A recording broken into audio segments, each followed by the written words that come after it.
Hi, guys. Welcome to another edition of Bleeding Blue Podcast, where we have an amazing guest today, and we're so blessed to have him here. And like we've told you before, we do this not only for content, but to help our community get out there so people understand exactly what we're about, the things we go through, and who is our friend and who is not, right? So today, he's a son, he's a husband, he's a father.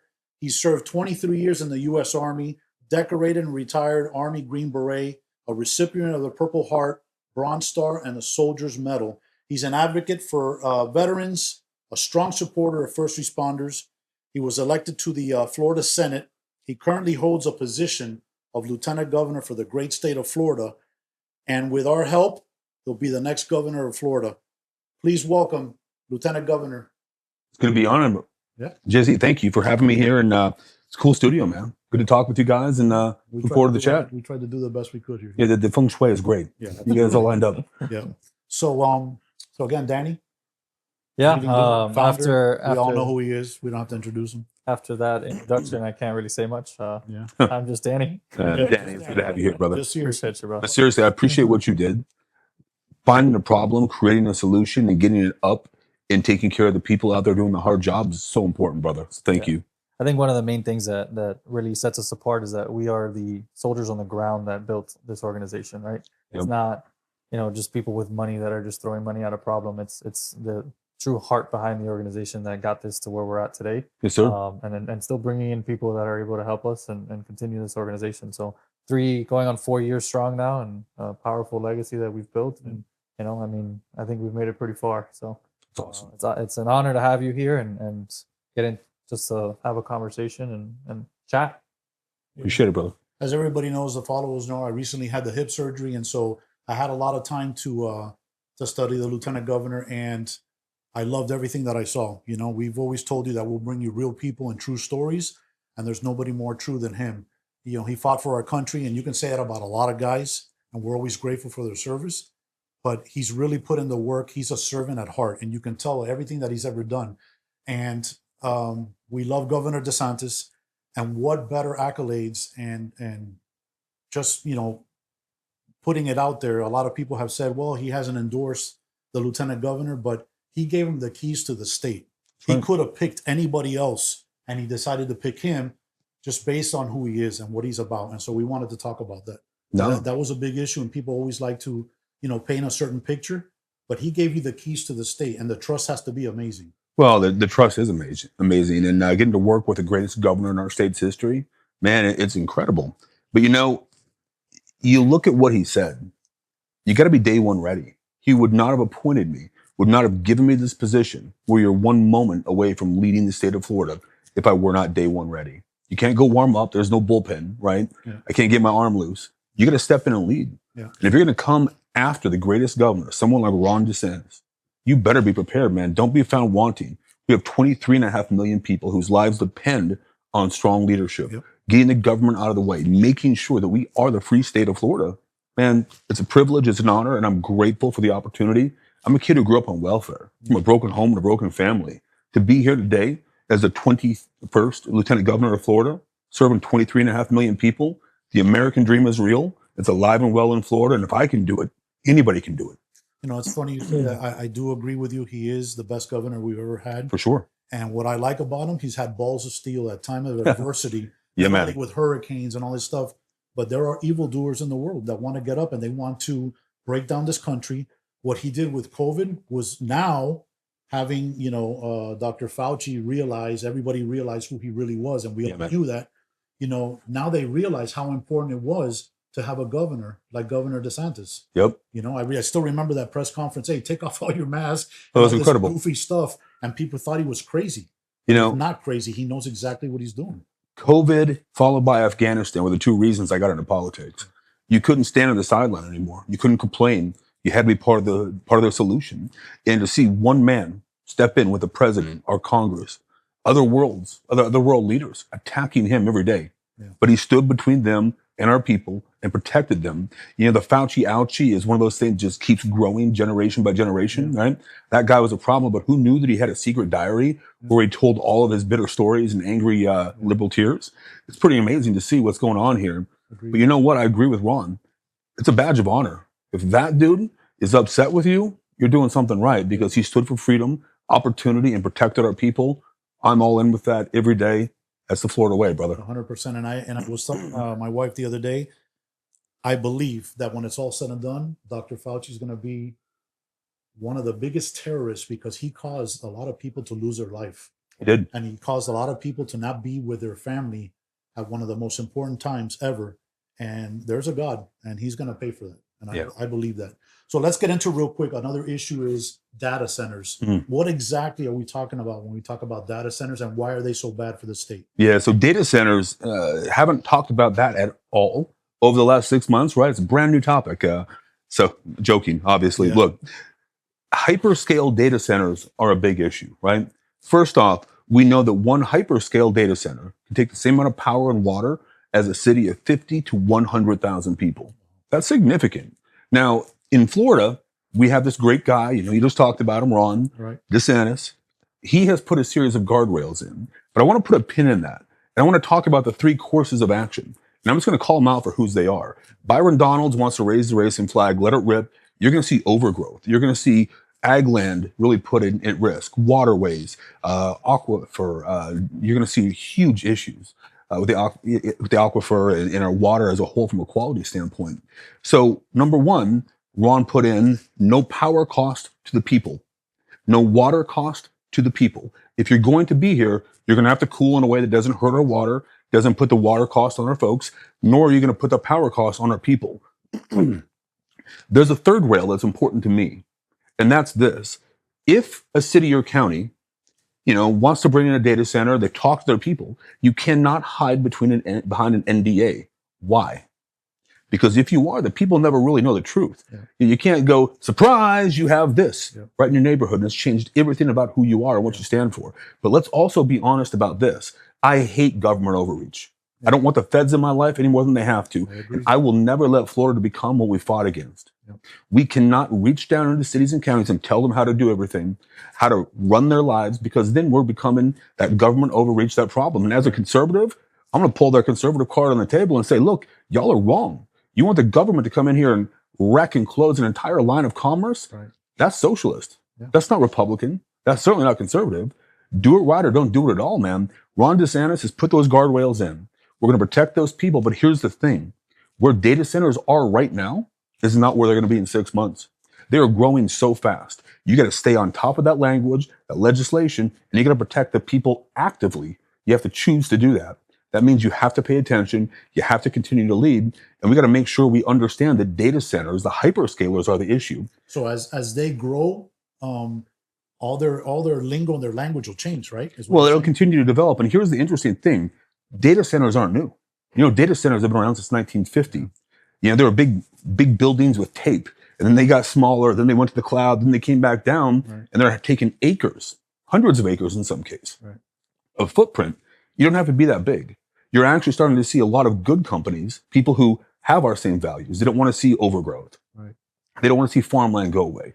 They don't want to see things done the wrong way that are breaking them down into a more understandable model. Right. My worry is if we kill off all the data centers, one, you're going to have problems with your phone, your TV, all of that. However, getting rid of the people who want to do harm and the hyperscalers protects our people, make sure that we do this the right way, and it puts the onus on those businesses to perform up to Florida standards. Right. That's what we do. Yeah, I agree. And when I wasn't very well versed in data centers, but I've seen previous interviews where you address that, and it only makes sense. Yep. It only makes sense, right? I mean, you can produce your products and do your work, but do it responsibly. Yeah. And if you want to know which side to be on, when David Jolly is sharing people's talking points, you should not be in that same spot. Just saying. Yeah, exactly. I agree with you. I'm going to take it back a quick second. I think we skipped into something before actually knowing your whole background story. Yeah. Right. So obviously you mentioned the fact that during COVID is when, or after COVID is when you decided to get into politics. But I guess kind of tell our audience a little bit about your career. Sure. And what got you to this point where you're at today. Well, I grew up in a small town, adopted. I was born to a 16-year-old kid, adopted by my grandparents. We lost our family farm. Went to college, didn't make the NFL pretty quickly, knew that wasn't going to happen. Joined the Army, became an intel guy, then a Green Beret, got shot, did surgery on myself, saved my arm. Got hit by a mortar, getting blown. It's That bad was for a you. great Paramount ad, by the way. Thank you. Yeah. Thank Saw you. it the other day and I was like, oh shit, look at that. I gotta see it. And yeah, got hit by a mortar, fell 20 feet, broke my back. Those injuries led to the amputation of my left leg. About 7 years later, had the opportunity, because that's what it is, to requalify. I had to earn my place in the tribe and re-blew on every single thing I ever did, from shooting, moving, communicating, fast roping, rappelling, jumping out of airplanes day and night. If you do it with 2 legs, you do it with 1, because nothing's given to you. It's a lot like this election. You got to go earn it. When I retired after 5 more years, after I requalified, I got into the nonprofit sector with Operation Barbecue Relief. I actually ran a Bike Across America to kick off our programs. 3,000 miles in 50 days. We fed 100,000 people hot meals, kind of like Johnny Appleseed with brisket. So we fed a lot of people. And I started to see that we have a lot in common, more than that divides us. And, I saw a path that I didn't even know that I was really thinking about politics. I just wanted to lead and make a difference. We fed about 14.5 million people with my nonprofit over the next 7.5 years. And then when COVID and Afghanistan happened, I just got frustrated, man. I just got called out by my kid. He's 14 now. And he said, Dad, you're whining about it. What are you going to do about it? Because we have a rule in my family. Do not whine. Come right or don't come at all, but come with a solution. Coming from your kid, I'm sure that was a nice blow, right? Well, on one hand, I was pretty jazzed because he actually listened, right? Like, hey, big dad win. And then it's like, man, I kind of sucked, dude. I'm not living up to my own ethos here. What do I do? So we cold called people in Congress, built a team that led me to the state Senate ran against the mayor of Tampa's mother-in-law, got elected by 10 points, didn't hide from a thing, passed 55 bills in 3 years, constitutional carry, banning China from buying land, codifying prayer in sports, teaching the truth on socialism and communism. If you don't want the H1N1, you shouldn't have to get it. I passed that the second time through as well, making sure if you don't want the immunizations, you shouldn't have to get it or you're forced to it in Florida. Thing after thing. Stood up for our law enforcement over and over and over. Tough on crime policies win to protect our people. Absolutely. And it gives every opportunity for you guys, for our law enforcement to do their job and get back home to their families, which is the most critical thing we can do. And now, 11 months ago, Ron, he asked me to be his lieutenant governor. It's pretty incredible. We talked about that a little bit earlier. And for 6 months now, I've been running to be the next governor of Florida. My job is to help him land as the greatest governor in Florida's history. And then we're going to make him the second best governor in Florida's history. There you go. There you go. I like that. You lack confidence, right? Man, you got to have big goals, right? Don't be afraid. Yeah, listen, I like that. And you guys, I'm listening about the barbecue, and you guys are so similar. What he did here with the foundation, because he lost one of his friends. And this is why I think the world of him, and that's why I think the world of you also. Because it takes a lot to get up from your comfort and say, hey, I'm going to go and help others. That's right. And I think that that's a great accolade for a new governor coming in and a lieutenant governor, where you're going to be serving the people. That's what it's about. A lot of times we lose sight of that. We think it's what can you do for me, but it's really I'm here to serve you. Yeah, politics wouldn't be bad minus all the politicians, right? If you just focus on the people, solving a problem, and stop playing games, we'll be okay. Yeah. I think that's one of the biggest things that I tell everybody. And a lot of people, because of this nonprofit, have told me, hey, you should go get into politics, or at the minimum, run for your union. And I tell them that I really don't give a fuck to do any of that, right? I'm just a regular day-to-day guy that works in a homicide unit because that's what pays my bills. But I do this from my heart and from my passion. And I don't care to get into politics. And I said this once to a commissioner that's a really good friend of ours. And he goes, I'm not in politics. I'm just a community leader. And I can truly believe that those words coming out of his mouth because of who he is. That's right. And his core values and the things that at the end of the day, his job is fucking political. That's 100% exactly what it is. But just the way that he leads in his community, or our community, because he's one of our commissioners, really shows who he is as a person. Yep. I think that's what sometimes we have to differentiate between a politician and just a human being trying to do the right thing. You know what it is? That there's so much smoke and mirrors in the world that when you speak the truth, you'll see even the people that are against you, they'll be like, hey, that was pretty good. Because we're not used to hearing the truth anymore. You're right. And people know when they see it. They know. They do. They absolutely do. You don't have to upsell things at work, man. Yeah. And it doesn't matter who endorses you and who backs you. It's your qualities. That's a funny thing. I hear people talking about this on X, on Instagram. Well, he's got $100 million. He has all the endorsements. That doesn't mean anything. Yeah, it doesn't. Ron DeSantis was in the same spot 8 years ago, and he's the greatest governor in our state's history. Rick Scott was in the same boat 16 years ago. And He ended up being our governor too. I agree. You know what, man? This is about the people. They have a voice, they have a choice, and they have to choose who they want to be the next governor. Yeah. They're going to find someone that espouses their values, knows how to lead, and dare I say, doesn't want to play politics. It's about the people. And you know what? He hit on a good point there. We've become a society of followers. For once in your life, decide to lead. And when you get into that booth, vote for somebody that you know is truthful, that has shown you, So, everything that they are talking about, they've already shown you what they've done in their actions, and not who's endorsing them or how much money they have, or because somebody else says that that's who you should vote for. Study, research, find out who you like. And that's what I did with him. And I like everything that I've seen so far. So getting back to that property taxes, Mhm. right? I love the idea of not paying property taxes, but a lot of people have the concern of Yeah. what's going to suffer on the backside of that if that happens. yeah, As so far as services, and stuff. I'm a believer that first off, we don't have an income problem. We have a spending problem in government more often than not. Agreed. You know, the words come out of Reagan's mouth, and they're still true today, right? The government spends far more than it should because they think it's the government's money. It is not the government's money. It's the people's money, and we are stewards of that. I want people to keep more of their money and have less go to the government. Owning your home free and clear of the government, that sure does sound like the American dream encapsulated. Getting to that point, I think, is tenable. How we do it, this bill that is going to be up there for vote, look, I'm going to vote for it. It is not a perfect bill. It is not. And I'm going to be completely honest with you. I'm not going to BS people. In $150,000 in property tax exception, that's okay. You know, it's still meaningful. It's the most savings we've had in property tax, homestead property tax, in a long time. Right. In 28, it moves to 250,000. That covers about half of the homes in Florida, making them exempt. But what it did, it also made sure of a couple things. One, it put a cap on other forms of tax, non-residential. Otherwise, you're just going to pass the money to the business passes it to the consumer, and you end up eating that. So we did that. We checked that box, right? It protected education, which is important, but it did not protect law enforcement, fire, and transportation. I have a problem with that. Yeah. I do. Let me be very clear. If you are in a city and county and this passes, and you want to try to balance your budget on the backs of our law enforcement and firefighters and play games, we will come visit you. We'll be at your door. We don't play games with that. Not with people who put their neck on the line. There's another way. There's another place. And that is an absolute promise. We don't play games. Yeah. Yeah, it's At funny all. we talk about this. My brother's a cop by day mortgage lender, and you watch his videos and they're fucking retarded. So if you're watching this, I can't stand your videos, but I love you to death. And he's a very funny guy, and that's his marketing strategy. And today he literally posted, he was like, "What's your take?" And he's doing like a selfie video. He's like, "What's your take on getting rid of property taxes?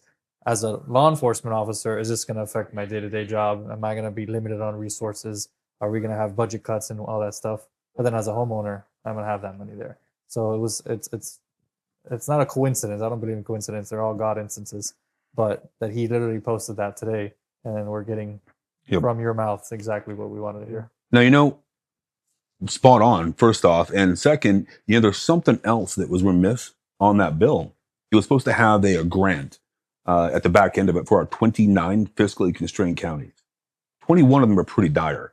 Look at someone like Liberty County. It has got 8,000 or 9,000 people. There are subdivisions in Miami with 8,000 people plus in them, right? That's a comparison. That was put there not as a long-term subsidy, but a short-term tool to reset their tax base. Without that there, I have concerns about counties like Liberty. And I don't think you should pick winners and losers. I think that everybody should have access to the same dream. Agreed. And if we can't do it, it's going to hurt those counties. You got to have a tool there.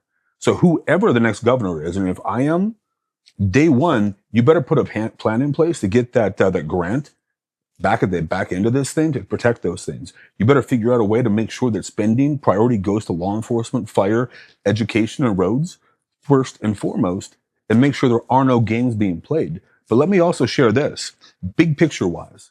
Since 2019, we have gone from $31 billion to $61 billion in property tax revenue. That's crazy. Yeah, it is. Less than 30% of our state's property tax money that comes in comes from homesteaded property tax. So less than 30% is what we're talking about.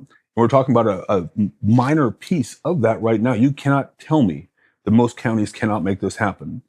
We just have to make sure we hold people accountable. Under Doge and FAFO, $3 billion in annualized waste. Oh yeah, those was a great thing, and everybody got upset. But the reality is, I mean, down here in Miami-Dade County, I don't know how many millions of dollars we spent on electric buses. They got delivered. None of them worked. They went back to turn them out. The company was Chapter 11. They're gone, and so now they're parked somewhere, and we're paying for that. Electric buses are a dumb idea. It takes 3 to one run normal route. Nerve right here. Jason. No, I'm just because he makes sense. I mean, if he didn't make sense, but he makes sense. It's not the money that's coming in; it's what you're doing with the money's coming in. That's right. I mean, Dade County is the king of misspending. I know. I was walking through the airport the other day, and my fiance at the time, now my wife, literally she goes, "Wow, look at that wall! It's so beautiful." And the first thing goes to my mind, I was like, "Yeah, this is the money this is what we're spending money on." You bring up on a wall. You bring up an interesting point. It shouldn't be taxed dollars that do that. Look, if you want to go spend your dollars, you want to go volunteer and give your money. I mean, American people, Floridians, are giving. They don't have to be taxed to make that happen. Yeah. Give them the ability to go do that. There are all kinds of citizen groups that can do that. You don't have to tax everybody else. Or if that's what you want to see. Company itself, if it's a private company wanting to, hey, this is what you like, whatever. So you're saying individual responsibility is a thing. You know, well, Miami International, we're number one in cargo. I don't know what number we are in passengers, but you know, we have landing fees and this fee and that fee and this tax and that. Where's that money going? Yeah. You know what I mean? If that's your product and you're an airline, then you're donating money to what you think should be, and that money is gone. That's right. We're still waiting for the Metro Rail to go somewhere where we can actually use it. Mm-hmm. You know, and I remember as a kid when they created that, it was supposed to go from FIU out to South Beach and then to the airport, and we have nothing. Yeah. It doesn't exist. Penny tax and all these lies, and they just misspend the money. Well, the problem is when you tax somebody for perpetuity for a short-term problem, where does the money go thereafter, right? Yeah. It never follows the same path. We see this county after county after county. Yeah, we're gonna do this. It's gonna go to teacher pay, and it ends up when everything's implemented, it's a one-time grant. Yeah. Teachers Union did this in multiple counties, and we found out after the fact in some cases. So people did this, got taxed for perpetuity, and it's a one-time grant, and then the city has more money to spend. That's hot garbage. It's not good enough. You got to hold people accountable, and this is why elections have consequences. Elect people who don't suck. Yeah, pretty much. And we're talking about this, and from our point of view, right, only in Miami-Dade County. Obviously, you're dealing with it statewide in 67 counties. Mm-hmm. And so, I mean, I'm sure that's pretty taxing on, our upper command staff that has to deal with all this stuff. What does your day-to-day look like? How do you guys deal with this? How do you cope with this? Especially even just everything that you went through in the military as well. Well, look, luckily I have a mechanical advantage. Only one leg gets tired, so that's a big win. But look, man, it's a lot. 67 counties, every one is different than the other. You go up to the Panhandle, it's a completely different experience than it is in Northeast Florida. You go into Hillsborough County, the west side of the county is different than the east side of the county. It is different than South County. Yeah. You just have to know that. But you know what I love about the people? Across the board, there's a few commonalities. Yeah. Florida guy and Florida gal, they think for themselves. Yeah. They're going to say what's on their mind, and that's why people love Florida. That's why people flock here. Why 800 to 1,200 people a day for a long time now been moving here to Florida, because we have freedom, because you have the ability to do that. And you talk about the op tempo, I guess is a good word, of politics. Man, it is nothing compared to what I did before. And no one's shooting at me. Yeah. There's some mean tweets and some mean words, but whatever, man. Words don't hurt people. Sticks and stones, right? That's right. We protect our First Amendment rights. Mm-hmm. But in the end, you just got to keep fighting through it. There are days though, man. I'm a husband and I'm a dad first and foremost. And I would love to have more time with my kids, but this is where we have to step in. If I thought Byron Donalds was a solution to governor, I would much rather go hang with my kids. I want to lead, I want to make a difference, but I can do that in many ways. Yeah. We have to have people who are unequivocally unafraid to do what's right, that aren't going to be twisted and pushed and pressed into doing what the lobby corps wants, what big business or big tech or big anybody wants. They're going to do what's right for our people, and that is what's at stake right now. So it's funny, in doing all the studying on you, I saw the PBD, right, the Pat Bet-David debate, right? And he mentioned, and shout out to Pat Bet-David, I want to be on your podcast, so call me. But I thought it was incredible. He reached out to Byron and he said, "Hey, why don't you come?" And what Pat Bet David said was, he said, "I'm leading in the polls and I have X amount of millions of dollars. Why would I do that?" And I said to myself, "Why wouldn't you?" Right. Right? If a guy wanted to fight me, I want you to sit down in front of me and tell me, and let's go at it and let's compare. And as a citizen and a voter in Florida, I want to be able to say, I didn't like that response, or he's believable, or Yep. he's not. And ultimately, it's my decision. And it's like saying going to a buffet and you get there and there's a bunch of empty trays and you're like, "Trust me, what's going to be in there is great." Uh-huh. Well, when you bring it, I'll decide based on how it looks. And so I didn't understand that. Yeah, he doesn't understand. A debate isn't about him. It's not about me. It's about you guys. It's about the people. It's about the people who get to make a vote, and they want to see people participate. Look, it's very simple. If you're that far ahead and you have that much support, then you have nothing to be afraid of. But perhaps it's because he has no novel ideas of his own. He doesn't know how to run the state. He's not prepared for what's going to come. He is pushed by other people. His ideas don't make sense. And ultimately, we can't go backwards. You better have a leader who's willing to step into the breach, protect our people, and get things done. And you can't ask for cliff notes if you're going to do that. Yeah, you know what comes to mind when you say that, just on your demeanor and who you are, and as honest as you are, the famous quote of Mike Tyson: "Everybody's a badass till you get punched in the mouth," right? Yeah, man. And hurricane times, we do know, unfortunately, at some point in time, this country is going to be attacked by terrorists. There's going to be storms. There's going to be a lot of things. And forget about the evildoers every day That's that right. wake up and are just deciding how to be detrimental to this country. And it's people like you and Ron DeSantis and so many powerful politicians that are honest and love this country, not because they say it, but because they've lived it. That's right. Right. And it's because of you guys. You're the guys that we're going to log on to the TV and turn it on and say, "What is my governor going to do?" And I know what you're going to do because I've studied you and you've said it, but I have no idea what he's going to do. Well, you got to run to the people, right? Leadership isn't talking about things on CNN or Fox News. It's being on the ground where people's lives are at risk, where you can make an impact in whether they survive or not, they thrive or not. That is where leadership happens. That's what you do. That's what I do. That's what people who do hard things in hard places do every single day. And you know what's interesting? We're the only state in America with a governor and lieutenant governor who are both combat veterans. I didn't know that. Yeah, he was in Guantanamo, right? Sure was. Yeah. And Iraq. Prior to this, I was talking to you about where I had to travel for work last week, and the sheriff of that police department was sitting down next to me the entire time I was interviewing a homicide subject, and I had no clue who the hell this guy was. And so one time, like at one moment, I'm shooting the crap with him. We're having normal conversations. You need this, you need that, and it's that sheriff the entire time. And mind you, yeah, it's a little bit of a smaller town, but at the end of the day, he is the top dog of that department, sitting down with just Joe Schmo that came from Miami to be in his department. And that truly showed colors of who he was. Yeah, here's a great way, and this is a great way to think about the difference. Byron Donalds puts himself above the people. I'm one of the people. I grew up like everybody else, man. I didn't grow up with any privilege. I didn't grow up with any money. I didn't grow up with this great home. I don't care where you're from, and it doesn't matter your race, your creed, your color. You have a great family or you don't know a family. You have a lot of money or you don't have any money. In America and in Florida, we are the land of anybody from anywhere accomplishing anything. And that's what matters, man. We are one of the people. Yeah, I agree. And we started talking before we went on this rampage. We started talking about the property taxes, but getting back to putting money in the pockets of the voter is the insurance cost. I mean, there's so many people that I know in my neighborhood that just don't have insurance. Yep. And I tell my wife, I go, you know how fate is and stuff. You don't have insurance, and that's the day you have a kitchen fire or something, God forbid, or we have a storm. What can we do to help people with our insurance costs? So, not an easy thing to solve, but it's solvable, right? 4 years ago, we had tort reform. It was very, very important.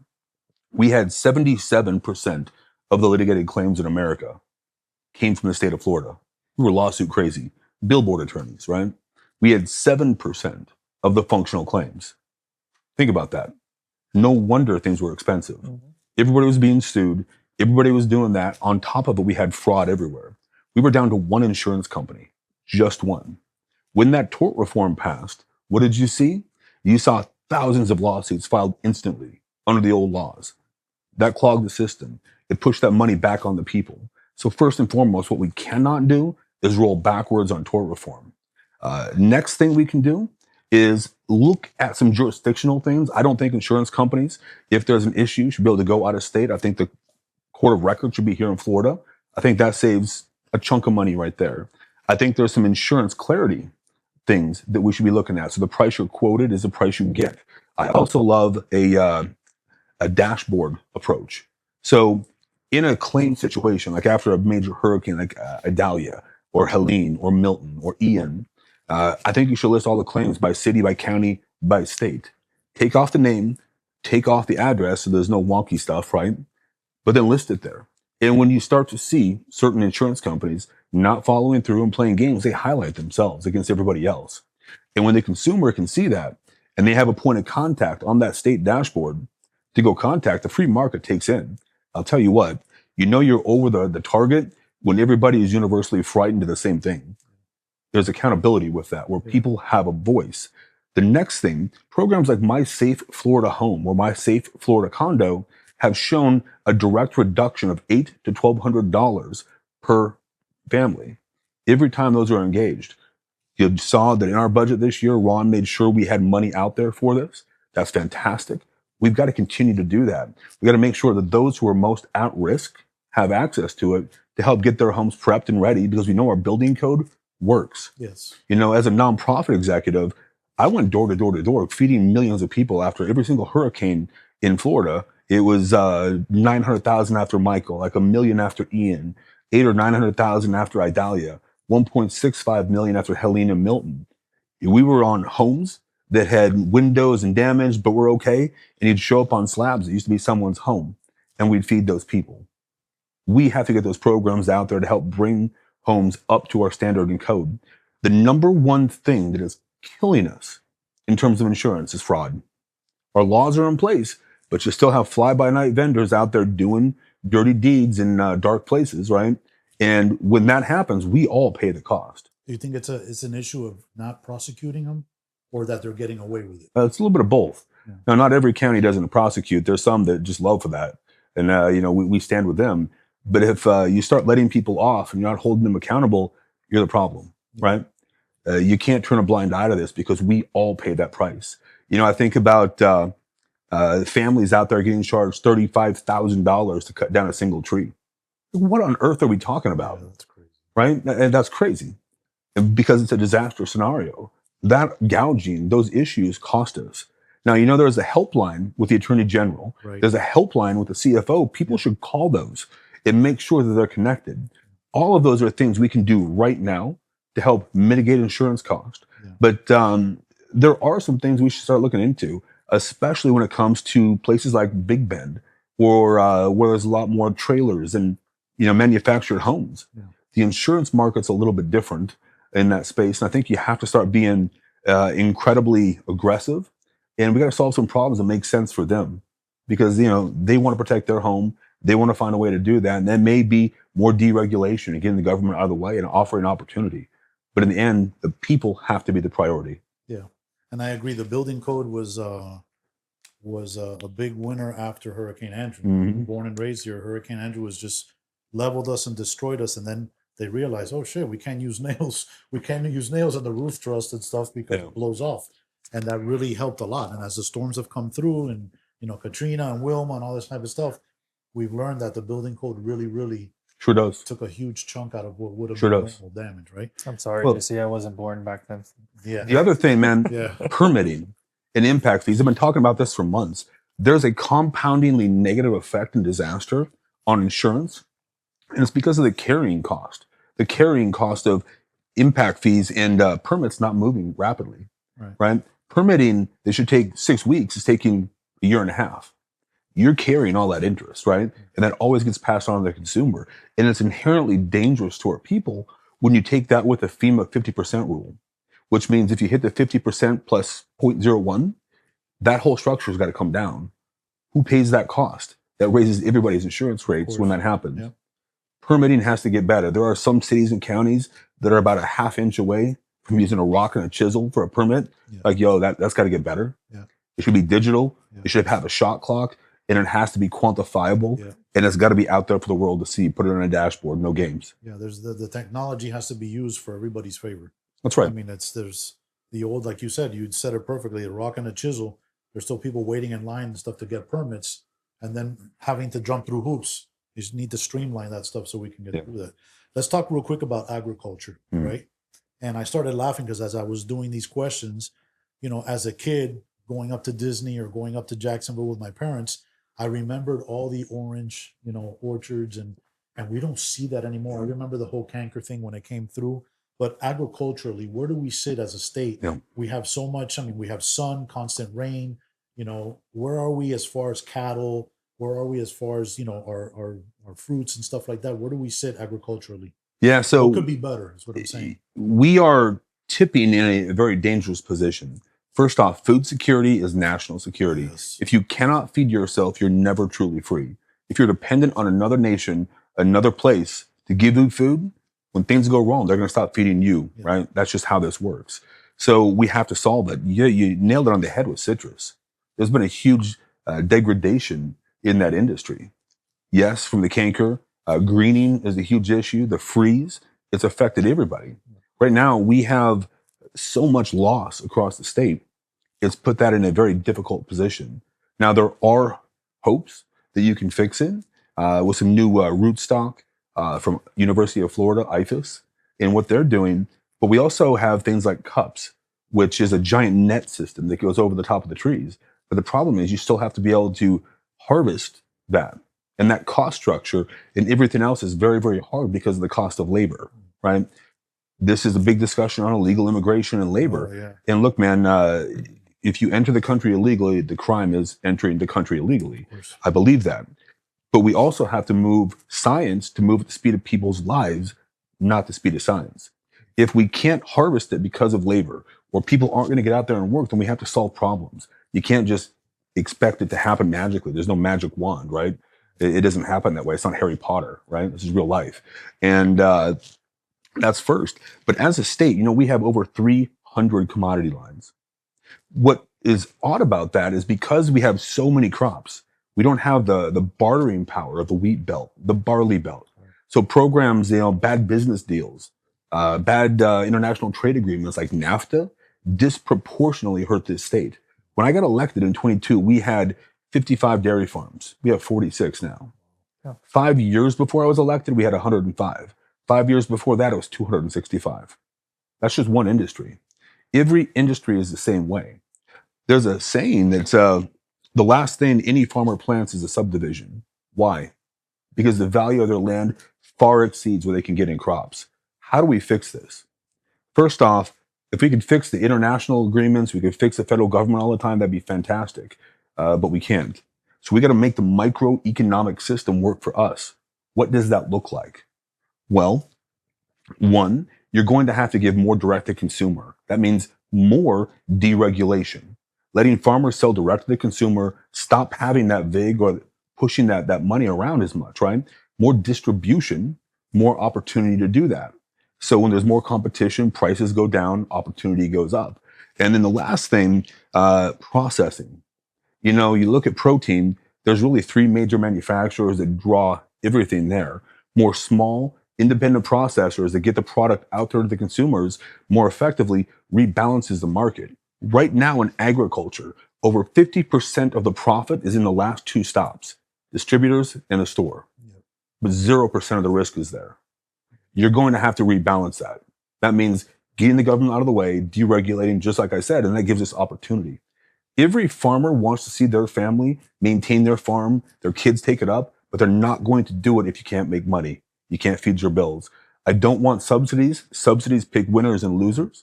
You don't fix the problem. We have to fight to make the system work. And that means we have to get ahead of this, work with the farmers, work with the community, and make sure that this economy wins for everybody. Because let's be very clear, winning matters.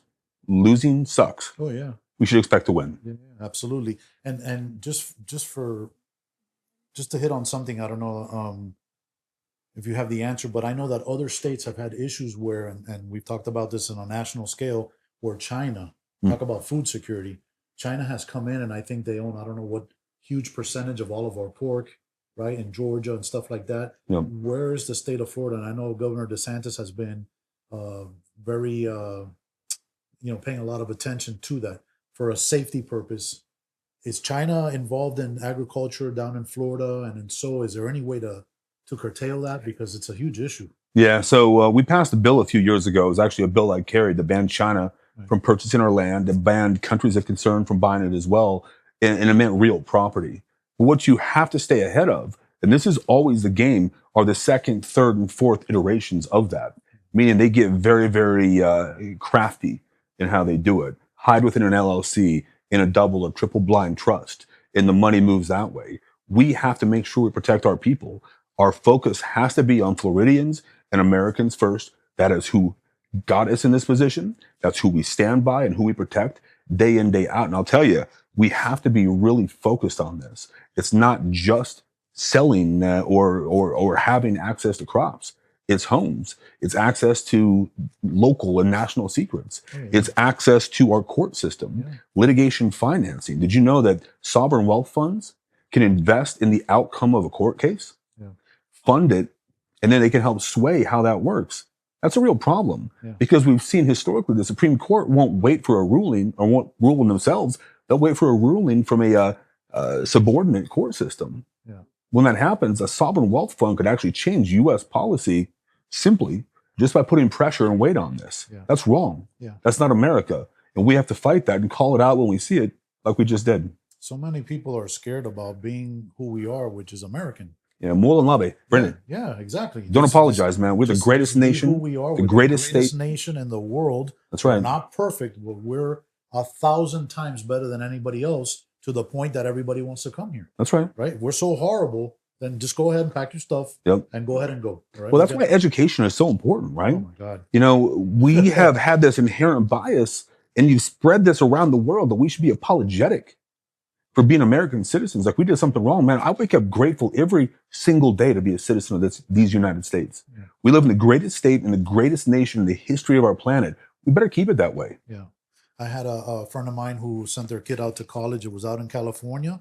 And they said, my kid came back as somebody totally different because they're not teaching, they're indoctrinating. I love the San Diego views, but honestly, I mean, it's these kids are so open. They're like sponges. They're receptive, and they get in there and they get surrounded by professors and people of power and authority. And then everybody else who's already been at school before, has all these years. And when they come back, and they don't want to pray, there's no God, and I, as a father personally, my greatest accomplishment with my son is showing him who Jesus was. And that when your world goes sideways, and it will, okay, because we don't paint rosy pictures, things will happen and your world will go sideways. We know where to run to, right? That's right. And so, but some of these people go to these schools and come back and they hate our country and we're bad and our laws and we're racist and this. And like, what happened? And they're going off to these schools and getting indoctrinated. Yeah. Now, people repeat what they hear repeatedly, right? And unfortunately, that's what's driven our education system. This is a long-term fight, really going back to Woodrow Wilson. You've seen this degradation, this attack on education. Because if you teach them something, eventually you're just going to move past the people who stand on our actual values. That's why it's so important that people like us, people in our communities that believe in America, that believe in who we are, stand up. We are the land of opportunity. Absolutely. We're protected by the sacrifice of the few. We truly are a nation in a state where anybody from anywhere can accomplish anything. Yeah, I remember over the years meeting up with people, this was many years ago, that would come from Cuba or whatever. And they were, I remember one guy specifically, you know what he was amazed at? Doritos. Right? Doritos. We go, we throw empty bags, we throw full bags, whatever. He was like, what is this? How'd they make this? This is amazing. And I went home and told my wife, like, this guy was amazed at Doritos, right? Simple bottles of water. We leave them half full, we throw them out. There are places don't have a way to quench their thirst, let alone clean, filtered water. And we take it for granted. But it's really crazy. People come. Well, I've been to a lot of those places. Oh, yeah. I'll tell you what. I mean, you got a world of experience. You could tell the stories, but you're bringing those experiences here, and it's what propels you, right? No, we got to be unapologetic, man. Yeah, I agree. I agree with you. Lieutenant Governor, we unfortunately are wrapping up on our time, but one of the main things and one of our biggest audience is law enforcement. Yeah, man. Obviously, we come from this line of work, and a lot of our viewers are in this field. If not them themselves, their family members, or the family members of their loved ones. What is your priority, and what would you say to finish this off to our law enforcement community as someone that's running or in office right now and running to be our next governor? I unequivocally have law enforcement's back. Hard stop. It's about time, tools, and training. We have to make sure that we provide those so you guys can get back home to your family safe and sound. You guys are American citizens, your brothers, your sisters, your moms, your dads, and you deserve to live your American dream as well. We've also got to understand how much people go through. You know, having been downrange and been shot and seen other men injured or lose that last full measure of devotion, there is a compounding cost with this. First off, if you deal with something like that, man, it's okay to not be okay. It is. You can fix these things just like anything else, but you got to say something. Don't be afraid. Bring it out. Speak the truth. Get the help. Get up, take a knee, drink water, get up and get back to work. It's okay. There is nothing wrong with it. As a state, I would love to see us invest more in wellness, in understanding the behavioral side of this, and understanding that, man, it's going to happen. You know, when law enforcement goes out there and something horrible happens, you get wrapped up, you do the paperwork on top of the paperwork on top of the paperwork, right? You get done and you go back out and you can get called back out for something else any moment. It's the same thing with firefighters. You're just 1 second away from something else. And that cost is real. You can only take so much of that as a human being before you just need to get help, talking to peers, having systems in place. When it comes to time, tools, and training, look around the world. We know historically, and this moves like clockwork, whatever is being used in warfare will move to the cartels. They'll go from the cartels to regular crime, and you'll see it in our cities and streets. Drones, drone swarms. It's not if, it's when they start weaponizing those, putting payloads on those, using cyber offensive operations and taking down grids and different things like that. We're going to see that. We need to prepare our people now to do that. I want to include more opportunity to train for all of our 67 counties. Some have money, some are really struggling. How does a county that has 3 people on patrol from their sheriff's office maintain the standard, let alone grow and get better at what's to come? We need to make sure we do that. We have to have a state standard when it comes to comms. Understanding that in a multi-county, multi-jurisdiction scenario, you have to be able to cross-communicate to deconflict. Not down in Miami-Dade County, I'll tell you that. Man, it keeps people, it saves people's lives. Yeah, That's right. But that means that we as a state are going to have to step in and lead. In the history of our nation, there have been no people like me to be a lieutenant governor. No Green Berets, no tier 1 assets. In the history of our nation, there has been nobody like me to be a governor. I'm the first Green Beret to be a lieutenant governor, and if elected, I'll be the first Green Beret to be a governor. Why does that matter? Because I've done hard things in hard places. And I have our law enforcement fighters back. And if you mess with them at the state, local, or federal level, and absolutely this means ICE into Border Patrol, well, then we're going to have their back and you're going to get in trouble. We're going to hold you accountable and you're going to pay a price for what you do. Don't jack with our law enforcement on any level. Not here, not now, not ever. Well, hopefully the day that you become governor, we can revisit this conversation about I look forward to it. wellness in law enforcement. Thankfully, down here in Miami-Dade, we are probably one of the pioneers within this law enforcement world of mental health. But there's definitely some struggling agencies across the board. So For sure. that's what we're here for. That's what we're both survivors of suicide attempts, and our stories are. Corey behind the camera, shout out to you. We didn't shout out to you earlier. Another survivor, crazy story.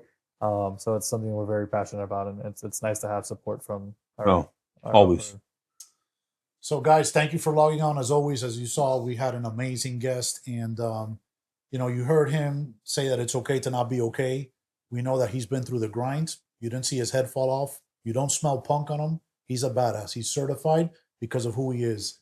I don't like people because of their title. I look at who they are as a person, and I think he's an amazing American and a great guy. And for one, he has my vote, and he's got my family's vote, and we're very grateful for him to be here to give us some time and to grow our podcast and to get this information out to the voters so you're better educated. Make your own decision. but we're just telling you he's for real. The other people, they're not here. Danny? See you in the next one. Lieutenant Governor, thank you so much Thank for you being so here. much for being here. Thank you. God bless you. Thank you. All right, guys, we'll catch you on the next one.